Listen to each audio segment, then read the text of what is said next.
Hello तो भाइयों, आज मैं आपके साथ अपनी पूरी जर्नी शेयर करना चाहता हूँ आईबीएस की। कि कैसे मुझे आईबीएस हुआ था और कैसे मैं आईबीएस से बाहर आया हूँ 80 to 90%। मैं अभी रिकवर हूँ।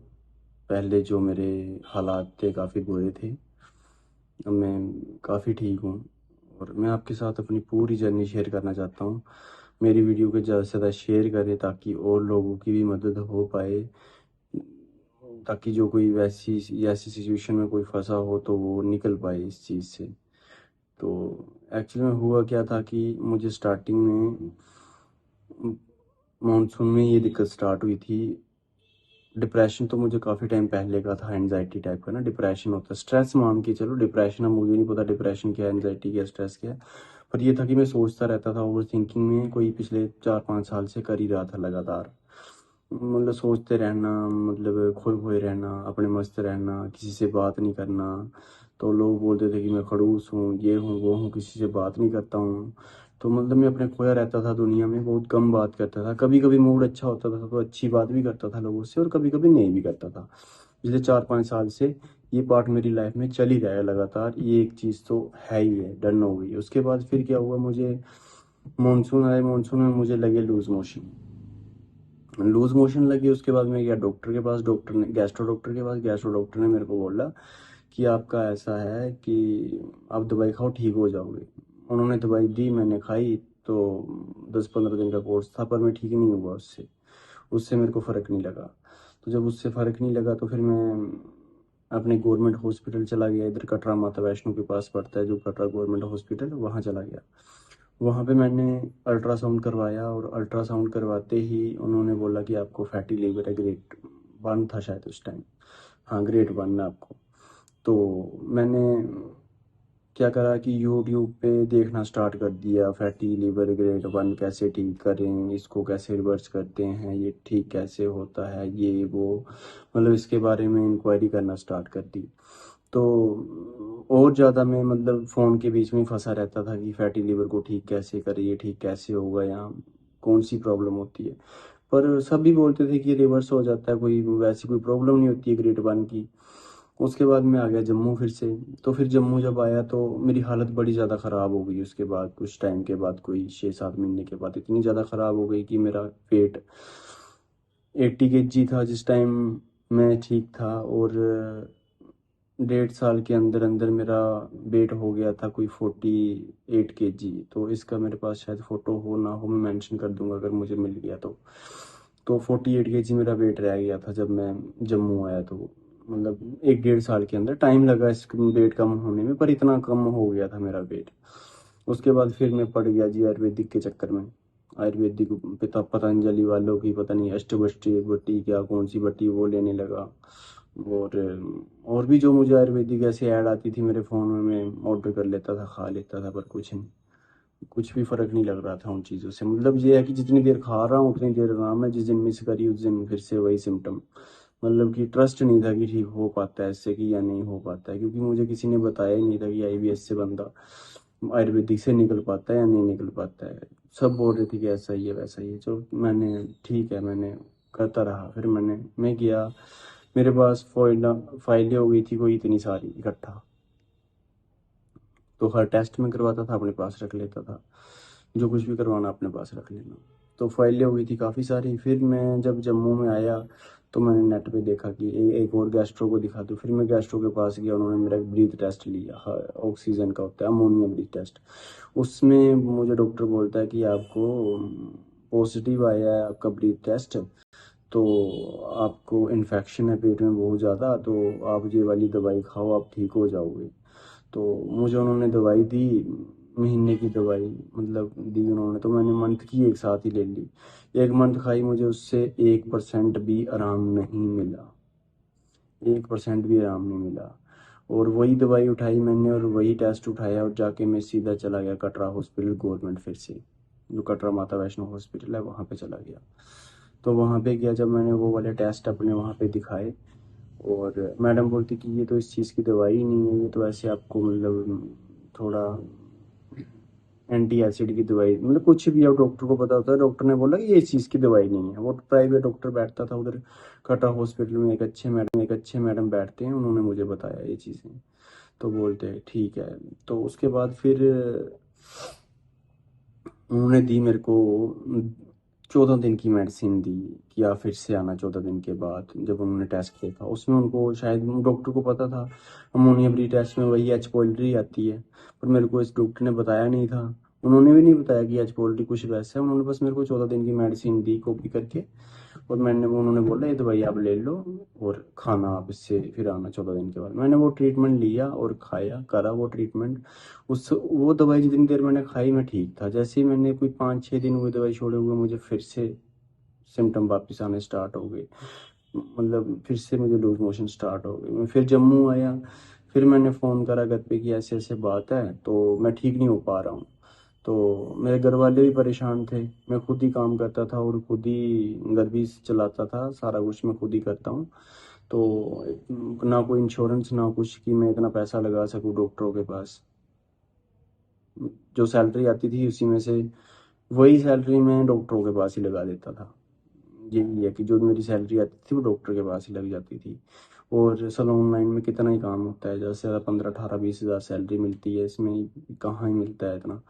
मतलब जो भी था, जैसे भी था, इसमें लग जाती थी वो। तो उसके बाद फिर मैंने, मतलब इस प्रॉब्लम ने ना एक चीज़ मेरी बड़ी ज़्यादा ख़राब करी, मेरा कॉन्फिडेंस बिल्कुल तोड़ दिया। जैसे मैं काम करता था, पहले काम था मेरा ये, मतलब मेरा काम भी मतलब एक्टिव रहता था। मैं काम में हर एक चीज़ में कॉन्फिडेंस होता था कि मैं ये कर लूँगा, ये मैं करता हूँ, मैं इसमें प्रोफेशनल हूँ, परफेक्ट हूँ। वो कॉन्फिडेंस ही नहीं रहा मेरे अंदर। मैं डिप्रेशन में घूमा रहता था पूरे दिन, मेरा सोच पड़ी रहती थी कि मैं पता नहीं क्या हो गया मेरे को, मैं बस सुस्त सा पड़ा रहता था। सभी बोलते थे, जहाँ जाता था रिश्तेदारों के घर में सब ताने मारते थे कि इससे पता नहीं, मतलब इसको पता नहीं क्या हो गया है, कौन सी बीमारी लग गई है, डॉक्टर को दिखा तू, ये वो। हर हर किसी से मुझे यही सुनने को मिलता था कि इसको पता नहीं क्या हो गया, कौन सी बीमारी लग गई है, तो डॉक्टर को दिखा, ये वो कर। और मतलब हर कोई मेरे को यही ताना मारता था। और उस टाइम पे मैं इतना परेशान हो जाता था उन लोगों की बातें सुन के, मुझे और ज़्यादा नेगेटिविटी मेरे माइंड में आ जाती थी। उसके बाद फिर भैया मैं जब आया जम्मू, मैंने इनसे ट्रीटमेंट लिया, इनसे फ़र्क नहीं लगा मेरे को ब्रीथ टेस्ट और उससे भी। फिर मैंने एक लोकल गैस्ट्रो, एक और एक्सपर्ट थे, उनके पास चला गया गैस्ट्रो के। उन्होंने मेरे स्टूल टेस्ट लिए, उसमें मुझे स्टूल टेस्ट में जो है एच पॉलरी और गार्डिया लैम्बलिया करके एक बैक्टीरिया पॉजिटिव आया। जब वो पॉजिटिव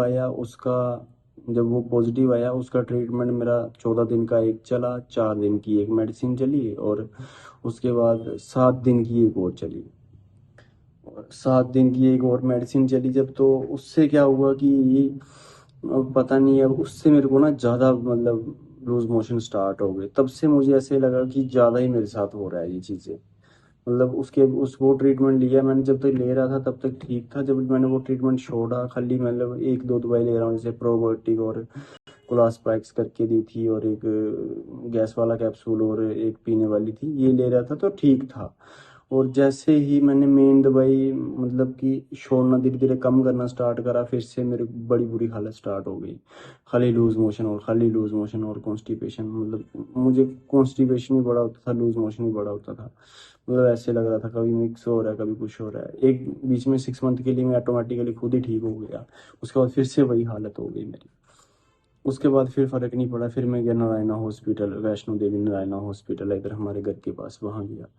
तो वहाँ पे जाके मैंने जब चेकअप करवाया अपना, तो डॉक्टर विश्वदेव सिंह दड़वाल हैं, अच्छे डॉक्टर हैं वो, आईबीएस की काफ़ी जानकारी रखते हैं, तो गैस्ट्रोलॉजिस्ट ही हैं वो। तो उन्होंने जब मुझे देखा, मेरे से बात करी, कंसल्टेशन करी, उन्होंने मुझे 5 मिनट में डायग्नोस कर दिया कि भैया आपको आईबीएस डी है, तो आप ये वाली मेडिसिन खाओ, इससे आप ठीक हो जाओगे, मेरे पे ट्रस्ट रखना। तो मैंने बोला ठीक है सर। पर एक्चुअली क्या था कि सर, मैंने उनको सारी बातें बताई जो जो मेरे साथ पास्ट में हुआ था, जहाँ जैसे मैं अभी शेयर कर रहा हूँ ऐसे ही मैंने उनके साथ शेयर करा। तो उन्होंने बोला ऐसा, मैं समझ गया हूँ आपकी जो प्रॉब्लम है, आप टेंशन मत लो, ठीक हो जाओगे, आप दवाई खाओ। उन्होंने मेरे को मेडिसिन दी, पर वो मेरी आउट ऑफ बजट थी। मैंने वो टोटली मैं उसको 2 मंथ ले पाया, 1.5 मंथ ले पाया, उसके बाद मैं उसको अफोर्ड नहीं कर पाया आगे। मैं रियलिटी बताऊँ तो मैं उस चीज़ को, उस मेडिसिन को मैं अफोर्ड नहीं कर पाया। उनकी मतलब मेडिसिन मेरी आती थी मैं मंथ की आप मान के चलो 6 से 7 ट्रीटमेंट छोड़ा, खाली मतलब 1-2 दवाई ले रहा हूँ, जैसे प्रोबायोटिक और क्लासपाइक्स करके दी थी, और एक गैस वाला कैप्सूल और एक पीने वाली थी, ये ले रहा था तो ठीक था। और जैसे ही मैंने मेन दवाई मतलब कि छोड़ना, धीरे धीरे कम करना स्टार्ट करा, फिर से मेरी बड़ी बुरी हालत स्टार्ट हो गई। खाली लूज मोशन और कॉन्स्टिपेशन, मतलब मुझे कॉन्स्टिपेशन भी बड़ा होता था, लूज मोशन भी बड़ा होता था। मतलब ऐसे लग रहा था कभी मिक्स हो रहा है, कभी कुछ हो रहा है। एक बीच में 6 मंथ के लिए मैं ऑटोमेटिकली खुद ही ठीक हो गया। उसके बाद फिर से वही हालत हो गई मेरी। उसके बाद फिर फ़र्क नहीं पड़ा, फिर मैं गया नारायणा हॉस्पिटल, वैष्णो देवी नारायणा हॉस्पिटल है इधर हमारे घर के पास, वहाँ गया। तो वहाँ पे जाके मैंने जब चेकअप करवाया अपना, तो डॉक्टर विश्वदेव सिंह दडवाल हैं, अच्छे डॉक्टर हैं वो, आईबीएस की काफ़ी जानकारी रखते हैं, तो गैस्ट्रोलॉजिस्ट ही हैं वो। तो उन्होंने जब मुझे देखा, मेरे से बात करी, कंसल्टेशन करी, उन्होंने मुझे 5 मिनट में डायग्नोस कर दिया कि भैया आपको आईबीएस डी है, तो आप ये वाली मेडिसिन खाओ, इससे आप ठीक हो जाओगे, मेरे पे ट्रस्ट रखना। तो मैंने बोला ठीक है सर। पर एक्चुअली क्या था कि सर, मैंने उनको सारी बातें बताई जो जो मेरे साथ पास्ट में हुआ था, जहाँ जैसे मैं अभी शेयर कर रहा हूँ ऐसे ही मैंने उनके साथ शेयर करा। तो उन्होंने बोला ऐसा, मैं समझ गया हूँ आपकी जो प्रॉब्लम है, आप टेंशन मत लो, ठीक हो जाओगे, आप दवाई खाओ। उन्होंने मेरे को मेडिसिन दी, पर वो मेरी आउट ऑफ बजट थी। मैंने वो टोटली मैं उसको 2 मंथ ले पाया, 1.5 मंथ ले पाया, उसके बाद मैं उसको अफोर्ड नहीं कर पाया आगे। मैं रियलिटी बताऊँ तो मैं उस चीज़ को, उस मेडिसिन को मैं अफोर्ड नहीं कर पाया। उनकी मतलब मेडिसिन मेरी आती थी मैं मंथ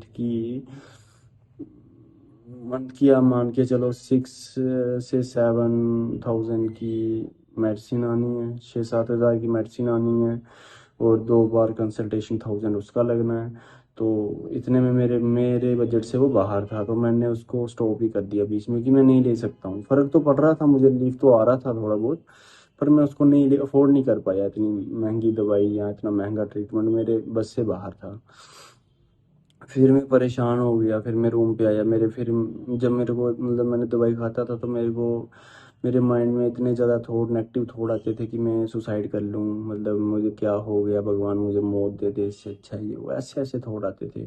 काफ़ी सारे थॉट आते थे ये वाले, कि मुझे भगवान मौत दे दे, ऐसी ज़िंदगी क्यों दी है, कौन सी जन्म का बदला है ये वो। मतलब मैं बड़ा ज़्यादा रोता था अकेले बैठ के, मुझे डर लगता था कि क्या हो गया। जब पानी पीता था उसमें भी मैं देखता था कि कहीं कोई बैक्टीरिया तो नहीं है, या खाना खाता था तो उसमें भी मैं देखता था कि इसमें कोई बैक्टीरिया तो नहीं है। और होता क्या था कि अगर मुझे खाने में बाल दिख जाए तो उसी दिन मेरा मूड, मतलब उससे मुझे उल्टियाँ स्टार्ट हो जाती थी कि हाँ यार, कि मतलब पता नहीं क्या हुआ इसके खाने में। जहाँ तो वाटरमेलन भी नहीं खा पाता था, उससे भी लूज मोशन हो जाते थे। मतलब कुछ भी, हर एक चीज़ मेरी ऐसे चल रही थी ज़िंदगी की जैसे नर्क बन गई हो। उसके बाद फिर मैंने यूट्यूब के एक पुंछ की रजौरी है, उसको को करके कुछ उनका, उनके डॉगी का नाम है, पता नहीं उनका चैनल है कुछ यूट्यूब पे। मुझे उनकी एक वीडियो दिखी कि आईबीएस से कैसे निकले। जब मैंने उनकी जर्नी देखी, उनकी पूरी प्रोफाइल देखी, तो उन्होंने जो उनकी पहले हेल्थ थी और अब बाद में जो हेल्थ थी, तो मुझे उन काफ़ी उनमें फ़र्क लगा। फिर मैंने उस उन्हीं के चैनल से मुझे एक एंड ऑफ आईबीएस करके विशाल भैया का चैनल मिल गया। मैंने जब उनकी वीडियो देखी, उन्होंने आगे मेंशन करा हुआ है। फिर आगे 2-3 और बंदे दिख गए कि जिन्होंने ये बताया हुआ है कि इस प्रॉब्लम का जो सोल्यूशन है वो साइकेट्रिस्ट के पास है। तो फिर मैंने तो जम्मू में एक लोकल डॉक्टर बैठते हैं, अमन सिंह जम्बाल, उनसे गोल मार्केट में बैठते हैं वो, उनसे मैंने ट्रीटमेंट स्टार्ट करवाया अपना। मतलब साइकेट्रिस्ट का उनको बताया ऐसी ऐसी बात है, उन्होंने मेरा ट्रीटमेंट स्टार्ट करा था। वो 20 दिन की दवाई देते थे मेरे को। उन्होंने सिंगल दवाई दी मेरे को, एक डबंटा करके थी, और एक उसके तहत लिब्रैक्स दी 20 से 25 दिन के लिए।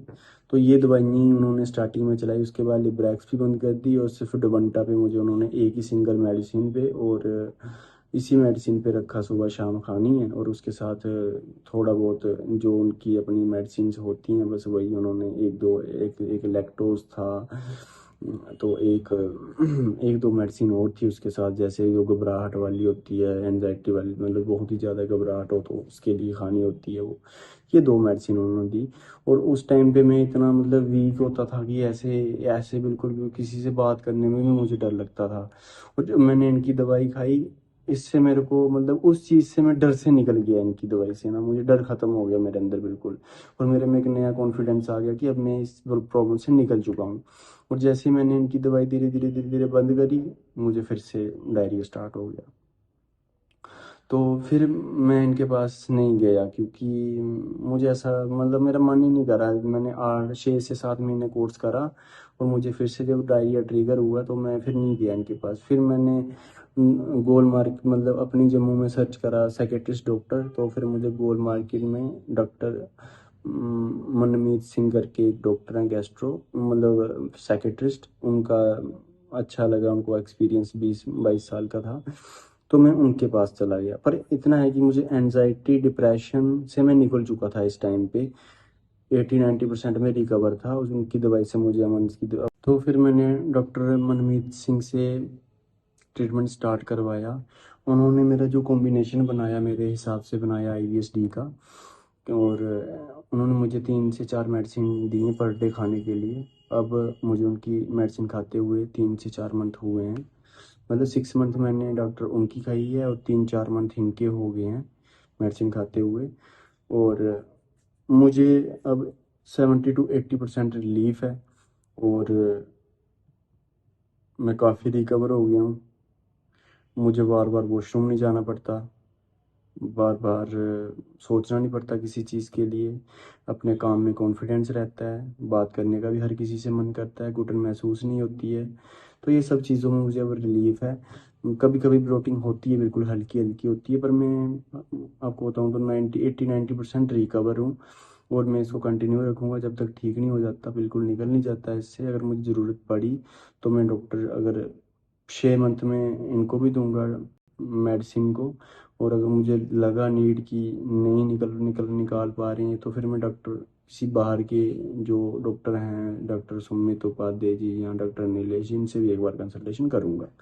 पर यह है कि इनका मुझे काफ़ी रिलीफ है, तो मुझे पता है कि ये निकाल देंगे, 100% में रिकवर हूँ, मुझे लग रहा है ऐसा। तो वैसे तो मैं निकल ही जाऊँगा, ऐसा थॉट है भी नहीं मेरे माइंड की मैंने वहाँ जाना है यहाँ जाना है। मुझे ट्रस्ट है कि मैं यहाँ से निकल जाऊँगा और हो ही जाएगा वैसे तो कंप्लीट ही। अब मैं अपनी लाइफ में हैप्पी हूँ। बस यही मेरी जर्नी थी, मैं आपके साथ शेयर करना चाहता था। ज़्यादा से ज़्यादा शेयर करें, लाइक करें और कमेंट करें।